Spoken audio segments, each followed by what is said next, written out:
रवींद्र चव्हाण आणि उपमुख्यमंत्री शिंदेंची 2 तास बैठक। सर्व महापालिका निवडणुका महायुती एकत्र लढणार। चव्हाण आणि शिंदेंच्या बैठकीत तोडगा, तर कल्याण, डोंबिवली, ठाणे, उल्हासनगरमध्ये सुद्धा महायुती एकत्र लढणार।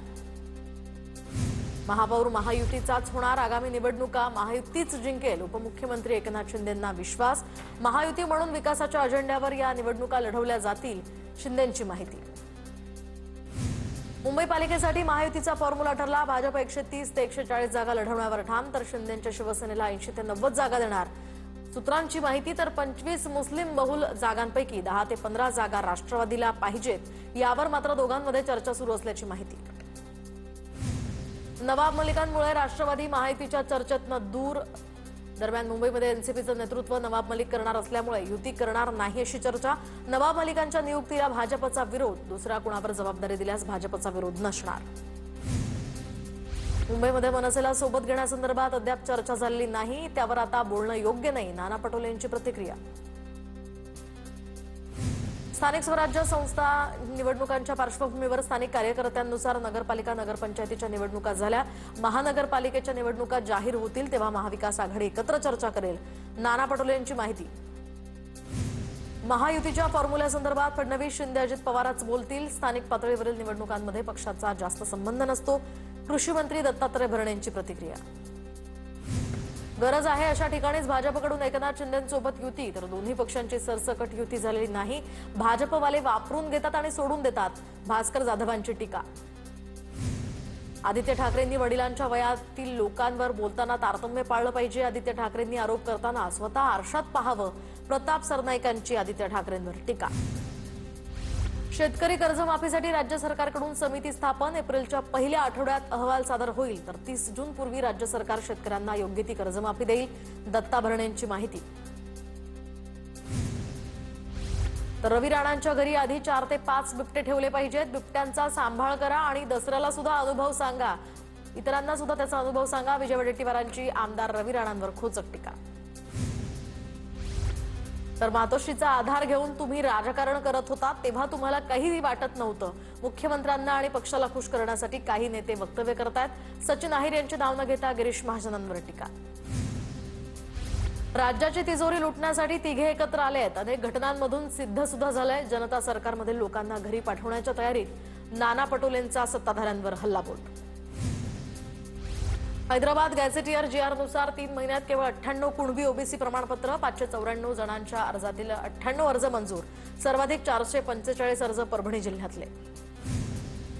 मराठवाड्यातील अनेकांनी ओबीसी प्रमाणपत्र मिळवली आहेत। खऱ्या ओबीसींचा वाटा कोणी हिरावून घेतला हे स्थानिक निवडणुकांनंतर कळेल, वडेट्टीवारांची माहिती।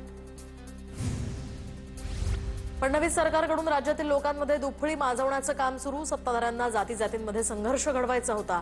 हैदराबाद गॅझेटवरून पटोलेंची टीका। तर हैदराबादच्या राजमुंद्रीवरून 15,000 झाडं नाशिकमध्ये दाखल। उद्यापासून वृक्ष लागवडीला सुरुवात होणार। दरम्यान कुंभमेळ्याच्या मलनिस्सारण केंद्रासाठी 1270 झाडांवर कुऱ्हाड। अनेक जणांनी आंदोलनं करून सुद्धा मंत्री गिरीश महाजनांनी 450 झाडं तोडली आणि डोक्यावर दुसरी 15,000 झाडं ठेवली। सामाजिक कार्यकर्त्या अंजली दवानी यांची टीका।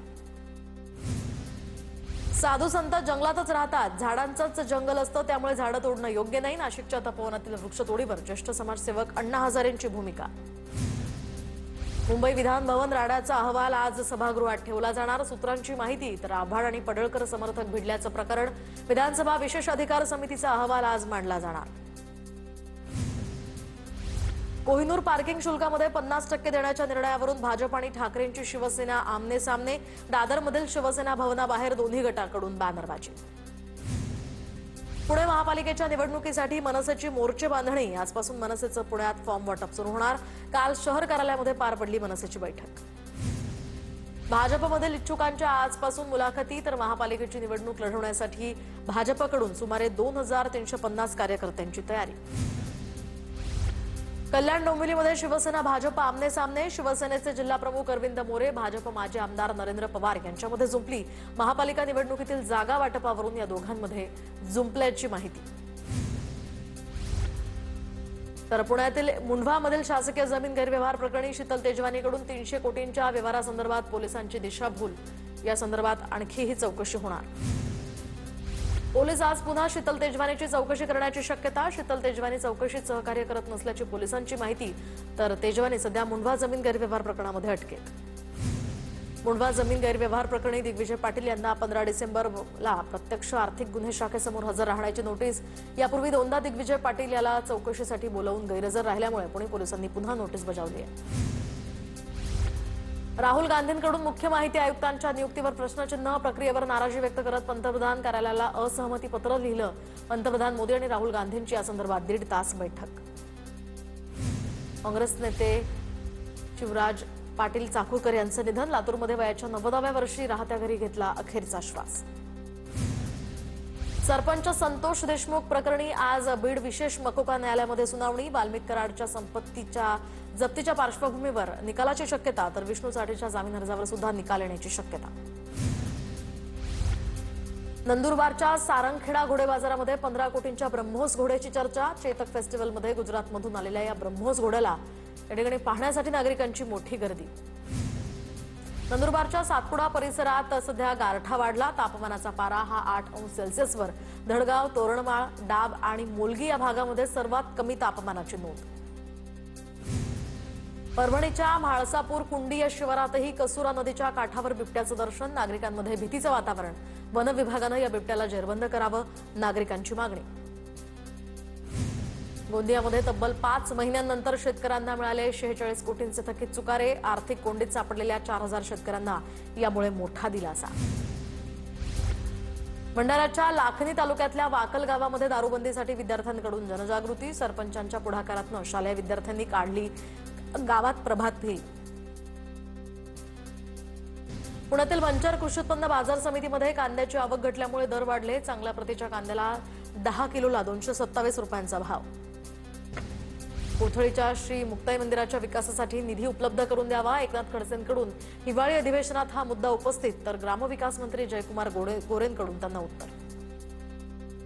मुक्ताईनगरच्या डोलारखेडा फाटा ते राष्ट्रीय महामार्गाला जोडणाऱ्या रस्त्याची दुरावस्था. राज्यात मोठमोठे पडले खड्डे. दरम्यान तरीसुद्धा बांधकाम विभाग याकडे दुर्लक्ष करत असल्याचा आरोप. प्राडाकडून कोल्हापुरी चपलेच्या विक्रीसाठी करार. प्राडाचा मिडकॉम आणि मिडकार या संस्थेसोबत करार. तर या करारामुळे कोल्हापुरी चपलेला आंतरराष्ट्रीय बाजारपेठेत मोठं स्थान मिळणार. यासाठी प्राडा 40 केंद्र उभी करणार असल्याची माहिती.